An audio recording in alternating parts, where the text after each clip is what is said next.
코로나19 바이러스로 인해 어떤 곳을 가도 불안한 마음이 드는 요즘, SNS에서 보는 이슈들이 어디까지가 진실인지 궁금하실 때가 많으시죠? 그래서 최근 이슈가 됐던 궁금한 것들을 정리하는 시간, 전문가에게 물어봤습니다. 엘리베이터 항균 필름이 효과가 있나요?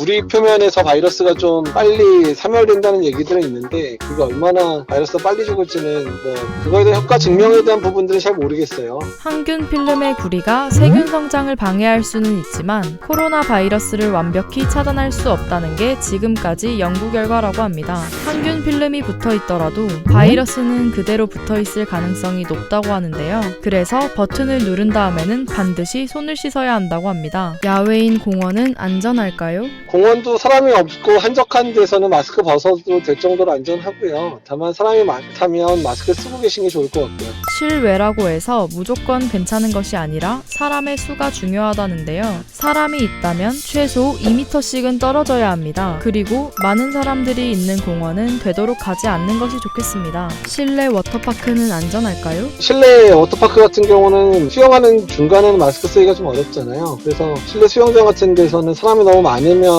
안 가시는 게 나을 것 같고, 일단 워터파크 자체에서는 입장 인원들을 제한을 해서 너무 조밀조밀하게 모여서 수영하지 않도록 해주셔야 될 것 같아요. 호흡기 바이러스 특성상 물로 인한 전파 가능성이 낮다는 점과 물을 소독하는 염소가 바이러스를 불활성화시킨다는데요. 그러나 방심은 금물. 물 밖으로 나온 사람들이 재채기나 기침을 할 경우 침방울이 호흡기로 들어갈 수 있기 때문입니다. 이제는 물보다 사람을 조심해야 하는 워터파크, 되도록 가지 않는 것이 좋겠습니다. 그렇다면 실외 바닷가는 안전할까요? 바닷가도 마찬가지지만 너무 사람이 많이 몰려있으면 야외라고 하더라도 안전하진 않거든요. 되도록이면 좀 한적한 곳을 방문하시는 게 좋을 것 같고, 식사나 이런 부분들도 되도록이면 테이크아웃을 하시든지 아니면 숙소에 가서 드시든지 이제 그렇게 하는 게 좋을 것 같습니다. 생활 속 거리두기를 위해 청테이프로 구역을 지정해 두었지만 잘 지켜지지 않고 있다고 합니다. 실외인 바닷가에서도 코로나 확산을 주의해야 할 필요가 있겠습니다. 코로나의 공기 전파 가능성은 얼마나 될까요? 공기 전파 관련돼 있어서는 아직까지 자료가 지금 많지 않은 상황이어서 그 부분 연구가 더 필요할 것 같고, 이제 아직까지는 비말 전파로 전파되는 게 가장 맞는 이론으로 생각이 되니까 그 정도로 생각하시는 게 나을 것 같습니다.